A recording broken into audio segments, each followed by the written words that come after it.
House of Ashes is the third installment in Supermassive's The Dark Pictures horror anthology. It's a choose-your-own-adventure video game that will do its best to pick off your cast of characters, one by one. With this in mind, we've created a spoiler-light guide to having a successful first run. House of Ashes starts with an ancient curse that can trace its roots back to a Mesopotamian king that got a little too well acquainted with the act of human sacrifice. The story proper, though, really begins when a team of American Marines and intelligence officers go searching for Saddam Hussein's fabled weapons of mass destruction. What they find is a whole different kind of terrifying. On this ill-advised and ill-fated mission, you must try and lead your team to safety. Although this is no easy task considering the wide array of threats the game throws at you.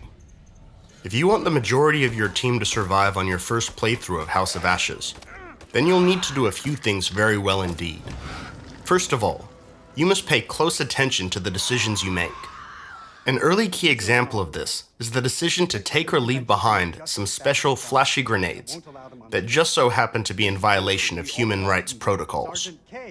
Take them, and you're kind of a piece of shit. Leave them behind, and your team may well eat shit very early on. The choice is yours. WP grenades would be real useful right now.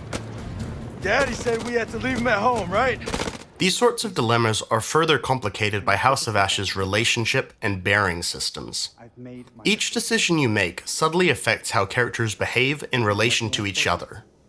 For example, having Rachel reject Nick's romantic behavior may help her maintain a functioning relationship with Eric. We should put this on ice. But it also might mean that Nick is emotionally fragile and vulnerable at a time when he really needs his wits about him. Speaking of which, watch your screen with extreme diligence.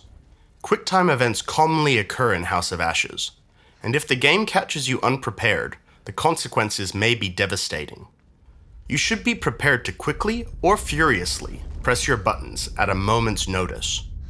That said, the game will at times try and tempt you into making a poor decision that you simply don't need to make. Just because you can do something doesn't mean you should.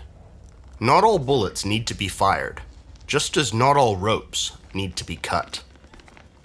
Trust me when I tell you that that is solid advice.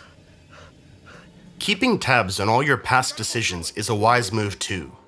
The difference between a right turn and a wrong turn might well depend on what you chose to do previously. Finally, House of Ashes allows players to do more of their own exploring than past installments of the series. The hints and information that can be uncovered, often in the form of premonition tablets, is critical to successfully navigating certain situations. While difficult to interpret, these premonitions mean you aren't going into dangerous situations completely blind. And that is definitely preferable. That brings us to the end of our little House of Ashes guide. In all honesty, it won't be enough to stop you from losing some of your favorite characters over the course of your adventure. But outside of a collection of spoilers, which by the way really should be avoided, it should give you a fighting chance. And that, at its core, is really what House of Ashes is all about. This has been Alistair for Clocked, and I wish you all the best of luck.